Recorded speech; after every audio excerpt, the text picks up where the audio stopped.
Hi viewers, welcome to our channel. NTR birthday సందర్భంగా release అయిన 'war 2' glimpse ఏదైతే ఉందో అది ఇప్పుడు యూట్యూబ్‌లో అయితే రికార్డ్ స్థాయిలో వ్యూవర్‌షిప్ అయితే సంపాదించుకున్నట్టుగా వార్తలు వినిపిస్తున్నాయి. చాలా మట్టుకు రికార్డ్స్ బ్రేక్ చేసినట్టుగా కూడా తెలుస్తుంది. మరి ఇప్పటివరకు యూట్యూబ్‌లో ఈ గ్లింప్స్ తాలూకా రికార్డ్స్ ఏ స్థాయిలో ఉన్నాయి? మరి గ్లింప్స్ గురించి రివ్యూ చేయడానికి ప్రెజెంట్ మనతో పాటు సీనియర్ ఫిల్మ్ జర్నలిస్ట్ అప్పాజీ గారు ఉన్నారు. వారితో ఒకసారి డిస్కస్ చేసి గ్లింప్స్ గురించి అయితే మాట్లాడే ప్రయత్నం అయితే చేద్దాం. సో నమస్కారం సార్. నమస్తే ఆదిత్య. సార్, 'వార్ 2' గ్లింప్స్ కి మంచి స్పందన అయితే రావడం చూస్తున్నాం. ఎన్టీఆర్ గారి అభిమానులు అయితే ఇప్పుడు ఖుషి అయిపోయి పోస్ట్ కూడా పెట్టేసుకుంటున్నారు. మరి ఇప్పుడు అవునవును. దీని వ్యూవర్‌షిప్ యూట్యూబ్ లో మరి ఏ స్థాయిలో ఉంది? ఎన్ని రికార్డ్ బ్రేక్ చేసే విధంగా ఉంది సార్? అంటే ఇప్పుడు ఎన్టీఆర్ బర్త్‌డే సందర్భంగా రిలీజ్ చేసిన టీజర్ కాబట్టి డెఫినెట్‌గా మంచి ఎక్స్‌పెక్టేషన్స్ ఉన్నాయి. అందరూ వెయిట్ చేస్తున్నారు. ఓకే. దట్టు ఇప్పుడు ప్రశాంత్ నీల్ కాంబినేషన్‌లో వస్తున్న సినిమాకి సంబంధించి అప్డేట్ ఏమి ఉండదని ముందే వాళ్ళు చెప్పారు. అంటే ఫ్యాన్స్ మళ్ళీ డిసప్పాయింట్ అవుతారు అని ఆ ఉద్దేశంతోటి ముందే ఈ సినిమాకి సంబంధించి అప్డేట్ ఇప్పుడు ఇదేమి ఉండట్లేదు. 'వార్ 2' సంబంధించిన అప్డేటే వస్తదని చెప్పి వాళ్ళు క్లారిఫై చేయడం వల్ల దీనికోసం ఈగర్లీ వెయిట్ చేస్తున్నారు. అందువల్ల రాగానే అందరూ ఇప్పుడు తెలుగులో దాదాపు 2 మిలియన్స్ మనం ఇప్పుడు మాట్లాడుకున్న టైంకి 2 మిలియన్ వ్యూస్ వచ్చినాయి. హిందీలో దాదాపుగా 7 మిలియన్స్ దాటినట్టుంది. అంటే అటు హృతిక్ రోషన్ బాలీవుడ్లో one of the biggest stars. ఇంకా తెలుగులో ఎన్టీఆర్కి ఉన్న క్రేజ్ మనందరికీ తెలిసిందే. వీళ్ళిద్దరు కాంబినేషన్లో వస్తున్న సినిమా కావడం వల్ల డెఫినెట్గా ఎక్స్పెక్టేషన్స్ మించి ఏదైతే అందరూ ఎక్స్పెక్ట్ చేశారో ఆ ఎక్స్పెక్టేషన్స్ మించి ఈ వ్యూస్ వస్తున్నాయి. అంటే పర్టికులర్గా ఎన్టీఆర్ ఫ్యాన్స్ అనే కాదు, అందరు ఫ్యాన్స్ కూడా చూస్తారు కదా. ఏంటి 'వార్ 2' సినిమాతో ఎన్టీఆర్ అక్కడ అంటే RRR సినిమాతో అక్కడ బాలీవుడ్లో బాగా తనకి మంచి స్టార్డమ్ వచ్చినప్పటికి కూడా తర్వాత వచ్చిన సినిమా ఏదైతే 'దేవర' ఉందో అది బాలీవుడ్లో పెద్దగా ఇంపాక్ట్ చూపించలేకపోయింది. కాబట్టి ఆ లోటుని భర్తీ చేసే విధంగా ఉంటుందా అన్నట్టుగా ఇప్పుడు ఎందుకంటే నెక్స్ట్ ప్రశాంత్ నీల్ సినిమా డెఫినెట్గా అది పాన్ ఇండియా సినిమా. KGF తర్వాత, 'సలార్' తర్వాత ప్రశాంత్ నీల్ డైరెక్షన్ చేస్తున్న సినిమా కాబట్టి దాని మీద డెఫినెట్గా పెద్ద ఎక్స్పెక్టేషన్స్ ఉన్నాయి. అందువల్ల ఈ సినిమా గురించి అందరూ తర్వాత ఇంకొకటి ఏంటంటే ఈ 'వార్ 2'లో ఎన్టీఆర్ కొంత నెగిటివ్ షేడ్స్ ఉన్నటువంటి క్యారెక్టర్ అనే ఒక ఊహాగానాలు చక్కర్లు కొడుతున్నాయి కదా. అంటే అందులో ఎన్టీఆర్కి జోడీగా ఎవరైనా ఉన్నారా లేదా ఇటువంటి చాలా జరుగుతున్నాయి. అందులో నెగిటివ్ షేడ్స్ ఉన్నటువంటి క్యారెక్టరా ఏంటి అనే దీనిలో ఉన్నాయి కాబట్టి అందరిలోనూ ఆ క్యూరియాసిటీ ఉంది కాబట్టి ఇన్ని మిలియన్స్ వ్యూస్ దానికి వస్తున్నాయి. ఓకే. సరే, గ్లిమ్స్ లో ఎన్టీఆర్ లుక్స్ కానివ్వండి అదిరిపోయాయని చెప్పుకోవాలి. కాకపోతే కాస్త హృతిక్ రోషన్ కంటే తక్కువగా ఎలివేట్ అయినట్టుగా కాస్త ప్రొజెక్ట్ అవుతుంది. ఆ రకంగా పోస్టులు కూడా పెడుతున్నారు. మీకేలా అనిపించింది సార్ ఎన్టీఆర్ గారి త్రూఅవుట్ గ్లిమ్స్ లో ఆయన రోల్? అంటే అలా కాదు, వాళ్ళు ఏ విధంగా దాన్ని ప్రొజెక్ట్ చేయాలనుకుంటున్నారు అనే దాన్ని బట్టి కదా. ఇప్పుడు ఎన్టీఆర్ క్యారెక్టర్ ఏంటి అందులో తెలియదు కదా.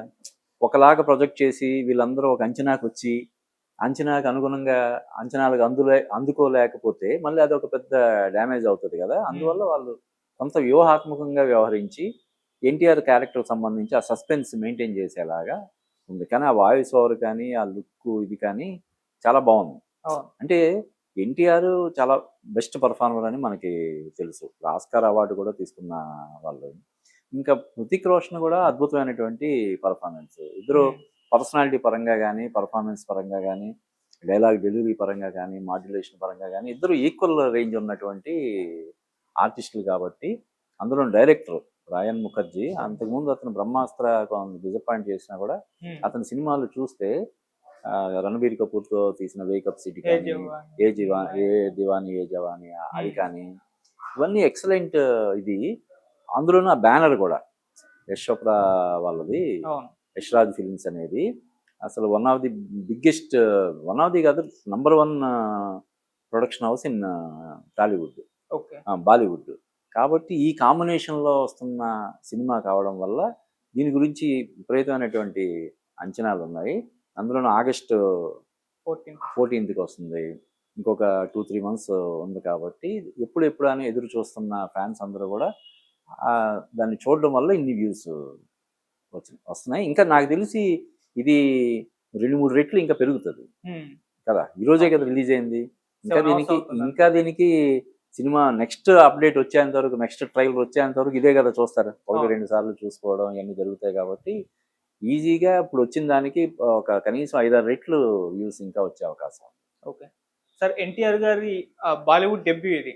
ఫస్ట్ టైమ్ అంటే బాలీవుడ్ ఇండస్ట్రీలోకి డెబ్యూ చేస్తున్నారు. అంటే పానినియా సినిమా అదే కాకుండా అదే నార్మల్ గా డెబ్యూ హిందీలో అయింది, తెలుగులో డబ్బింగ్ అయింది. సో అవును. ఎలా ఉండబోతుంది అంటే ఇంతకు ముందు కూడా హీరోలు చాలా మంది ట్రై చేశారు బాలీవుడ్ డెబ్యూ. ముందు రామ్ చరణ్ గారు చేశారు తుఫాన్ మూవీతో. సో అది కాస్త వర్కౌట్ అవ్వలే. ఆల్మోస్ట్ ఆదిపురుష్ కూడా ఆ స్థాయిలోనే అంటే బాలీవుడ్ డెబ్యూ లాగానే జరిగింది ప్రభాస్ గారి అది కూడా. మరి ఇప్పుడు ఎలా ఉండబోతుంది ఎన్టీఆర్ గారి డెబ్యూ? డెఫినెట్ ఇప్పుడు వాళ్ళ సినిమా తెలుగులో కూడా బాగా ఆడింది. అవును. హృతిక్ రోషన్ కి తెలుగులో కూడా ఒక ఫ్యాన్ ఫాలోయింగ్ ఇచ్చిన, అంటే అంతకుముందు అతను యాక్ట్ చేసిన సినిమాలు చాలా మంది మన హిందీ సినిమాలు చూసే వాళ్ళందరూ కూడా చూశారు. అతను ఇక్కడ తెలుగులో కూడా ఈక్వల్లీ పాపులర్. ఓకే. కానీ వారు సినిమా ఇంకా మంచి విజయం సాధించింది.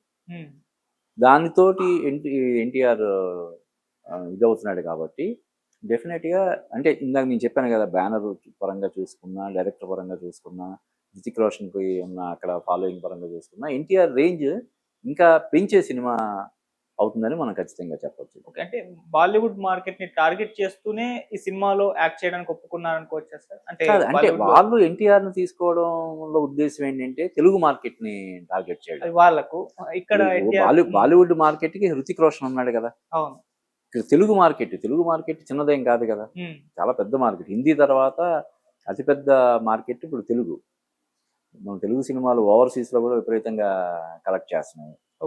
అందువల్ల అటు బాలీవుడ్ ఇటు టాలీవుడ్ రెండింటిని ఇది చేసి టార్గెట్ చేసి తీస్తున్న సినిమా అన్నమాట. అంటే ఎన్టీఆర్ గారు తన పర్సనల్ మార్కెట్ బాలీవుడ్ లో విస్తరించుకోవడానికి సినిమా హెల్ప్ అవుతుందా? డెఫినెట్ గా అంటే RRR తోటి బాగా ఎస్టాబ్లిష్ అయినప్పటికీ కూడా అది ఎంత లేదన్నా రాజమౌళి మార్క్ ఉన్న సినిమా కాబట్టి ఈ సినిమా తోటి అతని రేంజ్ ఇంకా రీచ్ కానీ రేంజ్ కానీ ఇంకా పెరగడానికి పుష్కలంగా అవకాశాలు ఉన్నాయి. ఓకే. అండ్ సార్ ఇంకోటి, మల్టీ స్టార్ అంటే కొన్ని ఇబ్బందులు అయితే ఉంటాయి సార్. ఎందుకంటే ఫ్యాన్స్ హీరో తక్కువగా ఉంటే యాక్సెప్ట్ చేయని పరిస్థితి మన దగ్గర ఉంది. అంటే మా హీరోని తక్కువ చేసి చూపిస్తారా, ఇంకో హీరోని అలా ఎక్కువ చేసి చూపిస్తారు, అది ఉంటుంది ఫైటింగ్. సినిమా రిలీజ్ అయిన తర్వాత మనం చూడాలి. కానీ ఇప్పటి వరకు అయితే మరి దీనిపైన కూడా చర్చ జరుగుతుంది. మరి ఎన్టీఆర్ గారు అంటే హృతిక్ రోషన్ కంటే కూడా ఎన్టీఆర్ గారు ఎక్కువ ఉంటుందా తక్కువగా ఉంటుందా అన్న మాట్లాడుకోవడం చూస్తున్నాం. మరి అది ఎలా హ్యాండిల్ చేస్తారు? డెఫినెట్ గా అది ఫ్యాన్స్ కి సంబంధించి ఆ వార్ అనేది ఉంటది. వాళ్ళు ఎంతగానో అభిమానించే హీరోకి తక్కువ ప్రయారిటీ ఇవ్వడం కానీ, ఇప్పుడు ఈవెన్ RRR సినిమాలో కూడా ఆ పంచాయతీ నడిచింది కదా, రామ్ చరణ్ వర్సెస్ ఎన్టీఆర్. మా హీరోకి ఇంపార్టెన్స్ తక్కువ ఇచ్చారు, మా వాళ్ళ హీరోకి ఎక్కువ ఇచ్చారు అని ఈవెన్ రాజమౌళి మీద కూడా కొంత నడిచింది కదా. అది ఎప్పుడు ఉంటది. కానీ ఏంటంటే ఇప్పుడు ఒక సినిమాలో క్యారెక్టర్ పరంగా లెంగ్త్ కంటే కూడా ఇంపాక్ట్ అనేది చూసుకోవాలి. కొన్ని సినిమాలు, ఇప్పుడు పెదరాయుడు సినిమాలో రజనీకాంత్ క్యారెక్టర్ ఉంటుంది. ఎంత ఉంటుంది క్యారెక్టర్, కానీ ఆ సినిమా మొత్తానికి అది ఆయువు పట్టులాగా అయిపోద్ది కదా. అలాగా ఇప్పుడు ఈవెన్ మన చాలా పెద్ద హీరోలు చాలామంది నిడివి గురించి పట్టించుకోకుండా క్యారెక్టర్ ఇంపాక్ట్ బాగుంటుంది, ఇది డెఫినెట్గా ఆడియన్స్ ఎప్పటికీ గుర్తుండిపోయే క్యారెక్టర్ అవుతుందంటే చేస్తుంటారు. అలా అని చెప్పి ఇప్పుడు ఎన్టీఆర్ని ఏరి కోరి వాళ్ళ సినిమాలోకి తీసుకొని అతనికి తక్కువ ఇవ్వడం చేయరు కదా. ఎందుకంటే రెమ్యూనరేషన్ పరంగా చూసుకున్నా, ఈ ఫ్యాన్స్తో ఇది చూసుకున్నా కూడా ఆయనకి బోల్డంత రెమ్యూనరేషన్ ఇచ్చి మళ్ళీ ఫ్యాన్స్ తోటి లేనిపోని తగాదా వచ్చేలాగా ఎందుకు చేస్తారు. కాబట్టి డెఫినెట్గా ఎన్టీఆర్కి ఒక అద్భుతమైనటువంటి క్యారెక్టర్ డిజైన్ చేసి ఆ క్యారెక్టర్కి ఎన్టీఆర్ అయితేనే న్యాయం చేస్తాడు అన్న ఉద్దేశంతో ఎన్టీఆర్ని తీసుకుని ఉంటారు.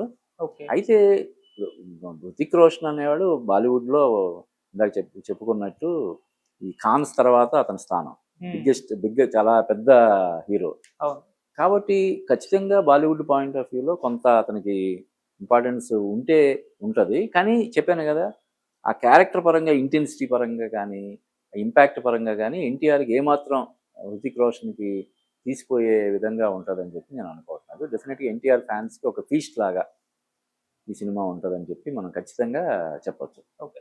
సో సినిమాలో అయితే ఎన్టీఆర్ వర్సెస్ హృతిక్ రోషన్ వాళ్ళిద్దరి మధ్య ఫైట్ ఉండబోతుంది, అది మన గ్లిమ్స్ లో అర్థమైపోయింది. అవును. బాక్స్ ఆఫీస్ వద్ద అయితే ఎన్టీఆర్ హృతిక్ రోషన్ వర్సెస్ రజనీకాంత్ ఉండబోతుంది సార్. రజనీకాంత్ గారి కూలీ సినిమా కూడా అప్పుడే వస్తుంది. మరి ఆ సినిమా ప్రభావం ఈ సినిమా మీద కానీ, ఈ సినిమా ప్రభావం ఆ సినిమా మీద బాక్స్ ఆఫీస్ వద్ద ఎలా ఉండబోతుంది సార్? ఇప్పుడు అంటే కూలీ సినిమా ప్రభావం హిందీలో పెద్దగా ఉండదు. రజనీకాంత్కి ఈ మధ్య కాలంలో హిందీలో అంత రోబో అంతకుముందు చంద్రముఖి చాలా పెద్ద సక్సెస్, తర్వాత రోబో, ఆ తర్వాత ఆ, రజనీకాంత్ సినిమాలు పెద్దగా అక్కడ ఆడలేదు. అయితే అందులో పూరిలో అమితాబ్ బచ్చన్ ఉన్నట్టున్నాడు కదా. వీళ్ళు అమితాబ్ బచ్చన్ అట్లేదు, నాగార్జున గారు అయితే ఉన్నారు. నాగార్జున, అమితాబ్ బచ్చన్ కూడా, కాబట్టి కొంత ఉంటది, ఇంపాక్ట్ ఉంటది.